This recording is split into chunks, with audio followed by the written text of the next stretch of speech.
ఓం నమో వెంకటేశాయ. భగవద్బంధువులందరికీ గీతా జయంతి శుభాకాంక్షలు. ఈరోజు ఏకాదశి, గీతా జయంతి విశేషమైనటువంటి పర్వదినం. ఈ గీతా జయంతి నుండి మనం భగవద్గీతను అభ్యసించుకుందాం. అంటే ఎలా గీతను పఠించాలి అనేటటువంటి విషయాన్ని తెలుసుకుందాం. అందరం చక్కగా చదువుకొని నేర్చుకుందాం. ఈ భగవద్గీతను నేర్చుకునే ముందు ధ్యాన శ్లోకాలు ఉంటాయి, అవి కూడా మనం నేర్చుకోవాలి. ముందు భగవద్గీత అనేటటువంటి ఒక తల్లిని ధ్యానించుకున్న తరువాత, వ్యాసుని ధ్యానించుకున్న తర్వాత, శ్రీకృష్ణ పరమాత్మని ధ్యానించుకున్న తర్వాత క్రమక్రమంగా భగవద్గీతలో ఉన్నటువంటి అధ్యాయాలను నేర్చుకోవాలి. ఈ అధ్యాయాలను నేర్చుకునే ముందు మనం అందులో ఉన్న కొన్ని ముఖ్యమైనటువంటి శ్లోకాలను నేర్చుకుని తెలుసుకున్న తర్వాత నెమ్మదిగా భగవద్గీత పారాయణం చేసుకుందాం. ఇందులో ఉన్నటువంటి 18 అధ్యాయాలు, 18 యోగాలు. నిజానికి 18 అధ్యాయాలే కాదు, ప్రతి శ్లోకము ఒక యోగమే. అందువల్ల ఇందులో ఉన్నటువంటి అధ్యాయాలను యోగము అని అంటారు. ఇందులో మొట్టమొదటిది అర్జున విషాద యోగము. మహాభారత యుద్ధం మధ్యలో ప్రతిపక్షంలో ఉన్న వాళ్ళందరూ కూడా తండ్రులు, తాతలు, మేనమామలు ఇటువంటి వాళ్ళందరూ ఉంటారు. తన బంధువులను చూసిన తరువాత వీరితో నేను యుద్ధం చేయాలా అని ఎంతో దుఃఖిత మనస్కుడవుతాడు అర్జునుడు. ఇక నేను యుద్ధం చేయనక్కర్లేదు, నేను చెయ్యను, నాకు రాజ్యము అక్కర్లేదు, భోగము అక్కర్లేదు అనుకుంటూ శ్రీకృష్ణ పరమాత్మను రథాన్ని వెనకకు తిప్పమంటాడు. అర్జునుని విషాదాన్ని చూసినటువంటి కృష్ణ పరమాత్మ రథాన్ని వెనకకు తిప్పి ఆ అర్జునుడికి విషయాన్ని గ్రహించేటట్టు చేస్తాడు. విషయం ఇది అని చెప్తాడు. నువ్వు నిమిత్తమాత్రుడివే, నీ రథానికే కాదు ఈ మహాభారత యుద్ధానికి కూడా సారథ్యం వహించే వాడిని నేనే అనేటట్లుగా చెప్పకనే చెప్తాడు కృష్ణ పరమాత్మ. అతడిని యుద్ధోన్ముఖుడిని కూడా చేస్తాడు. ఆ సమయంలో తన విశ్వరూపాన్ని ప్రదర్శిస్తాడు. విషయం తెలుసుకున్న తర్వాత అర్జునుడు యుద్ధం చేయడానికి సిద్ధపడతాడు. ఇదంతా కూడా మహాభారత యుద్ధం మధ్యలోనే జరుగుతూ ఉంటుంది. కృష్ణ పరమాత్మ చెప్తున్నప్పుడు 5 మాత్రమే దీనిని గ్రహించగలుగుతారు. గ్రహించిన తరువాత వాళ్ళకి విషయం తెలుస్తుంది. వాళ్ళెవరంటే ధృతరాష్ట్రుడు, సంజయుడు, ఆంజనేయ స్వామి, కృష్ణుడు, అర్జునుడు. ఈ 5 మాత్రమే అక్కడ ఉంటారు. అది జరుగుతూ ఉంటుంది. ఈ విషయాన్ని మనం తర్వాత తెలుసుకుందాం. మొట్టమొదట గీతా ధ్యాన శ్లోకంతో ఈరోజు ప్రారంభించుకున్న తర్వాత మనం క్రమక్రమంగా భగవద్గీతలో ఉన్నటువంటి విశేషాలన్నిటినీ గ్రహించగలుగుతాం. మొట్టమొదటిదైన అర్జున విషాద యోగం. విషాద యోగం అనేటటువంటిది ఉన్నది. విషాదం అంటే బాధ, దుఃఖం. మనం అందరం ఏమిటనుకుంటాము, కావ్యాలలో కూడా మొదట చివర కూడా మంగళం ఉండాలనుకుంటాం. మంగళాంతాని కావ్యాన్ని అని ప్రాచీన కాలంలో విషాద యోగాలు ఏమి ఉండేవి కాదు. విషాదంతో ఏ కావ్యాన్ని ముగించేవారు కాదు. కేవలం ఫారినర్స్ మాత్రమే ట్రాజడీస్ ఉండేవి, మనకు ట్రాజడీస్ ఉండేవి కాదు. అంతా కూడా శుభమే జరగాలనుకునేవాళ్ళం. సమస్త సన్మంగళాని భవంతు అని అంటాం కదా, అలాగే మంగళమే ఉండాలని అనుకుంటాం. అలాగే అనుకుంటూ మనం ఏం చేస్తామంటే ప్రారంభంలో విషాదంతో ఎందుకు మొదలు పెట్టాలనుకుని చాలామంది భగవద్గీతను ప్రారంభించే ముందు ఆ విషాద యోగంతో కాకుండా ఇంకొక అధ్యాయంతో మొదలు పెట్టుకునేవారు.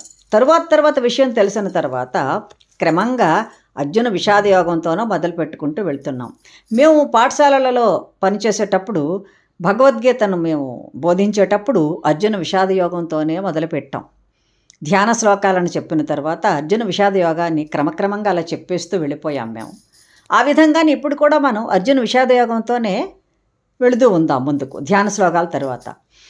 అయితే విషాదం గురించి చెప్పాల్సి వస్తే, ఒక ప్రాణి అంటే ఒక బిడ్డ అనుకోండి, ఒక శిశువు పుట్టడం నుండి దుఃఖంతోనే పుడతాడు కదా, ఏడుస్తూనే పుడతాడు. బిడ్డ ఏడుస్తూ పుడితేనే ఆహా స్వస్థతతో పుట్టాడు అనుకుని అందరూ సంతోషంగా ఆనందపడతారు. బిడ్డ ఏడిస్తే చుట్టుపక్కల ఉన్న వాళ్ళందరం నవ్వుకుంటూ ఉంటాం. అంటే అమ్మయ్య చాలా సంతోషంగా ఉంది, బిడ్డ చక్కగా జన్మించాడు, తల్లి బిడ్డలు క్షేమంగా ఉన్నారు, అంతా శుభప్రదవే అని అనుకుంటాం. భగవంతుడు కూడా దీనినే ఇచ్చాడు. మరి ఇది పరమాత్మ చెప్పకుండా ఏది అవదు కదా.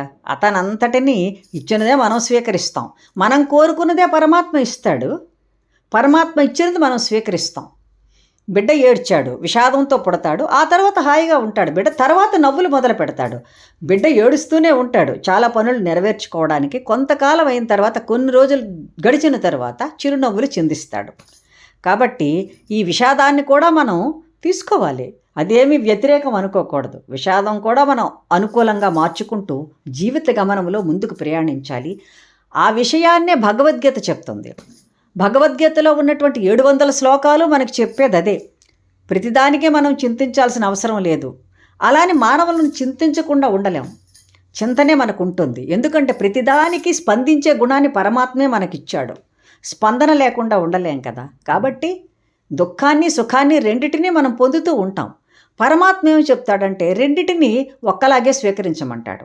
దుఃఖం వచ్చినప్పుడు చింతించకుండా, సుఖం వచ్చినప్పుడు మరీ విర్రవీగి ఆనందపడకుండా ఉండమని చెప్తాడు ఆ పరంధాముడు. కనీసం మనం భగవద్గీతను నేర్చుకున్న తరువాత, నేర్చుకుంటున్నప్పుడైనా కూడా ఈ రెండిటిని గ్రహించగలిగితే మన జీవితం సఫలమైనట్టే. ఈ జీవితాన్ని చక్కగా దాటవేయగలుగుతాం. జీవితం అనేటటువంటిది శాశ్వతం కాదు కదా ఎవరికైనా కూడా. ఎప్పటికైనా ముగింపు తప్పదు. మరొక జన్మను జన్మించక తప్పదు. అంత తొందరగా ఎవ్వరికీ కూడా కైవల్యం రాదు. కాకపోతే ఈ మధ్యలో పరమాత్మను దర్శించుకోగలిగేటటువంటి అవకాశాన్ని పొందాలంటే, సద్గతులు పొందాలన్నా మనం మంచి కార్యాలు చేయాలి. దానికి మనకు వారధి లాంటిది భగవద్గీత.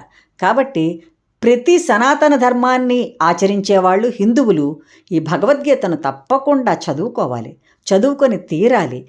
పరమ ప్రామాణికమైనటువంటి గ్రంథం.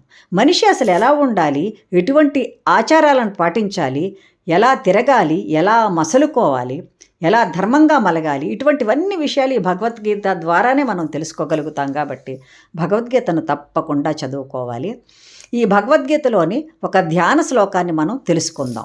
పార్థాయ ప్రతిబోధితాం భగవతా నారాయణేన స్వయం వ్యాసేన గ్రథితాం పురాణమునినా మధ్యే మహాభారతం అద్వైతామృతవర్షిణీం భగవతీం అష్టాదశాధ్యాయినీం అంబత్వామనుసందధామి భగవద్గీతే భవద్వేషిణీం భగవద్గీతే భవద్వేషిణీం.